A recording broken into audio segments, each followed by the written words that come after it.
अल्हम्दुलिल्लाह वकफ़ा वसलामुन अला इबादिहिल्लज़ीना इस्तफ़ा अम्मा बाद फ़अऊज़ु बिल्लाहि मिनश्शैतानिर्रजीम बिस्मिल्लाहिर्रहमानिर्रहीम रब्बिश्रह ली सदरी वयस्सिर ली अमरी वहलुल उक़्दतम मिन लिसानी यफ़क़हू क़ौली सदक़ल्लाहुल अज़ीम। मोअज़्ज़ज़ ख़वातीन व हज़रात, इस वक्त जो बहस चल रही है ट्रांसजेंडर बिल के हवाले से, इसकी एक बहुत लंबी तारीख़ है और इस तारीख़ में सिर्फ पार्लियामेंटेरियंस नहीं बल्कि पाकिस्तान की सिविल सोसाइटी और पाकिस्तान के उन लोगों ने, ख़ास तौर पर एक्टिविस्ट ने बहुत भरपूर हिस्सा लिया कि जिन्होंने इस माशरे को तब्दील करने के लिए फ़ॉरेन फंडेड NGOs बनाई। मुशर्रफ के ज़माने से ही पाकिस्तान के अंदर मुख्तलिफ़ किस्म की एजेंसियाँ जो थीं, मुख्तलिफ़ किस्म की बड़ी बड़ी ऑर्गेनाइजेशंस जो थीं आलमी सतह के ऊपर जो मौजूद थीं, जो कि पाकिस्तान के माशरे को मुकम्मल तौर पर तब्दील करना चाहती थीं, उन्होंने यहाँ पर अपने, इसे कहते हैं, आउटलेट ऑफिसेस बना लिए। 45 के करीब मुख्तलिफ़ एम्बेसीज़ ऐसी थीं कि जिन्होंने दरख्वास्तें वसूल करना शुरू की और लोगों को पैसे देने शुरू किए कि ये आप पैसे हमसे ले लें और आप NGOs बनाएं। उसमें आप इंसानी हकूक़ निस्वां और बहुत सारी चीज़ों को साथ मिला के एक NGOs बनाते थे और कभी आप नॉर्वे के सफारतखाने में चले जाते थे, कभी आप हॉलैंड के सफारतखाने में चले जाते थे। आगा खान ने जो डोनर सपोर्ट डायरेक्टरी जारी करता है हर साल, उसकी डायरेक्टरी के अंदर इन तमाम जो एम्बेसीज़ हैं उनकी लिस्ट हैं और कोई किसी किस्म का कंट्रोल जो है वो इन एजेंसीज़ के ऊपर किसी तौर पर नहीं था।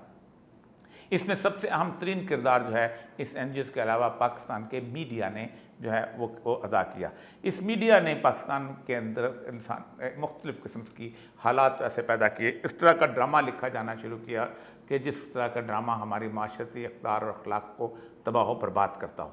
मैंने आखिरी ड्रामा जो लिखा था वो 2007 में लिखा था, वो पाकिस्तान टेलीविज़न के लिए।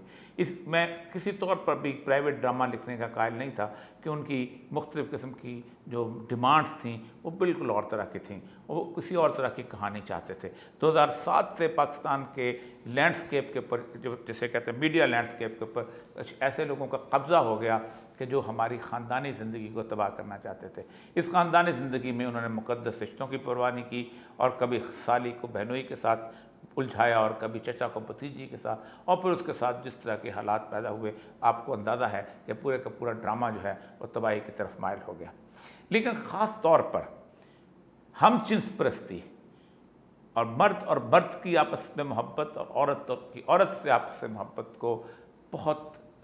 शोख तरीके से पाकिस्तान में सबसे पहले 2017 की फरवरी में हम TV में एक ड्रामा आया था, कितनी गिरें बाकी हैं, जिसमें सानिया सईद और फराह शाह ने दो ऐसी सहेलियों का किरदार अदा किया था कि जो आपस में एक दूसरे तौर पर जिनसी तौर पर जो हैं, जो जिसे कहते हैं, अट्रैक्ट करती हैं। और फिर उसके बाद वो पूरी की पूरी कहानी, मैं कहानी की डिटेल्स में नहीं जाना चाहता, लेकिन ये एक बमशिल के तौर पर गिरा था, लेकिन किसी ने इस पर कोई एहतजाज नहीं किया। छोटी छोटी 4 बातें चलीं और गुजर गई। इसी 2017 में एक बहुत बड़ा ग्रुप बना था इन सारी NGOs का, जिसमें ह्यूमन राइट एक्टिविस्ट भी शामिल थे, जिसमें और बहुत सारे अदारे शामिल थे जो ट्रांसजेंडर्स के नाम पे काम करते थे। वो पार्लियामेंटेरियन से मिले और उनका एक ग्रुप फ़ोटो जो है अब मार्केट में आम है, वो मई के 2018 के बाद उन्होंने जारी कर दिया था, वो है पाकिस्तान मोहतसिब के दफ्तर के बाहर सीढ़ियों पे खड़े हुए हैं और वो सारे के सारे नज़र आते हैं कौन लोग थे और कैसे थे। ये वो ग्रुप थे कि जिन्होंने ट्रांसजेंडर्स को अपने अंदर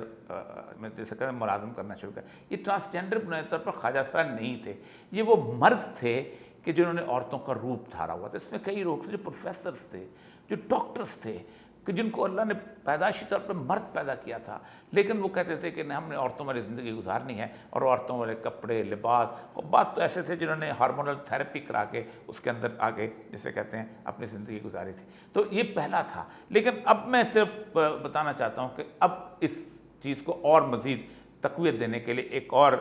जो है फ़िल्म जो है वो रिलीज़ होने वाली है, उसका नाम है जॉयलैंड। इसके जो प्रोड्यूसर हैं और डायरेक्टर वो हैं साइम सादिक। इसके अंदर एक ऐसे खामद का जिक्र हुआ है कि जिसको वो कहते ये हैं हाउस हस्बैंड, कि जो औरतों वाली ज़िंदगी गुजारना चाहता है वो मर्द, उसकी बीवी भी है एक ब्यूटिशियन, और वो अपना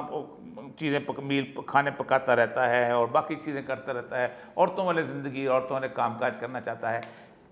वो जो तसव्वुर दिया जाता है सेल्फ परसीव्ड जेंडर आइडेंटिटी का, जो जेंडर आइडेंटिटी जो है हमारे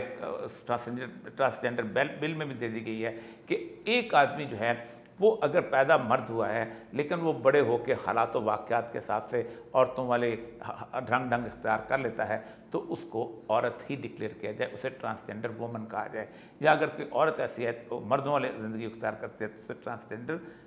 मैन कहा जाए और उसका शनाख्ती कार्ड भी वैसे ही बनाया जाए। ये है वो अखलाकी सवाल जो इस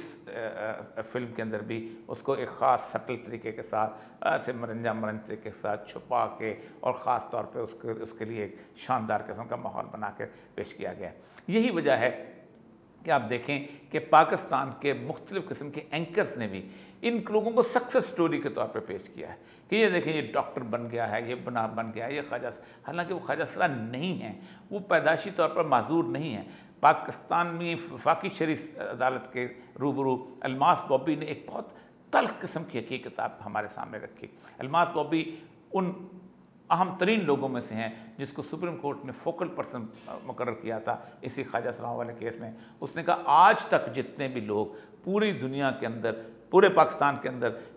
हरास करके मारे गए, उनमें से एक भी ख्वाजा सरा नहीं था, वो पैदाशी ख्वाजा सरा नहीं थे, बल्कि ये वही हम जिन्स परस्त लोग थे कि जो औरत का रूप धार के जिनसी एक्टिविटी के अंदर, जिनसी गिलास्तों के अंदर थे, और वो जब मारे गए और जब उनका पोस्टमार्टम किया गया तो उनमें से कोई ख्वाजा सरा नहीं था, सारे के सारे मर्द थे। और ये उसने वफाकी शरी अदालत के सामने ये चैलेंज रखा है। और लेकिन आप अंदाज़ा करें, आज भी मीडिया कहता है कि वो देखें मजलूम कौम ख्वाजा सरा जो है उसको दुकारा जा रहा है, मजलूम कौम ये। फिर एक और इस सारी सिनेरियो के अंदर हुआ ये कि इस तरह के ड्रामे जो हैं, अब ये जो जॉयलैंड जो फिल्म आ रही है, ये भी इस तरह की एक फ़िल्म है कि जो लोगों के अंदर हम जिन्स परस्ती की जज्बात को फ़रोग़ देगी, उसको एक खूबसूरत स्टाइल बना के पेश करेगी। जैसे वो कितनी गिरे में के अंदर दो औरतों की आपस में मोहब्बत है, अब ये दो मर्दों की मोहब्बत है, इसको आगे लेके आएगी और इससे पाकिस्तान के अंदर एक और फसाद पैदा होगा। क्या ऐसी फ़िल्म को चलना चाहिए? क्या ऐसी फ़िल्म को लोगों को देखना चाहिए?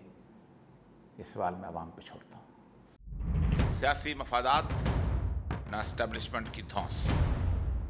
जमहूरियत ना आमरियत, इस्लाम की निशात सानिया का नकीब और या मकबूल जान का हरफराज, अब सिर्फ YouTube पर।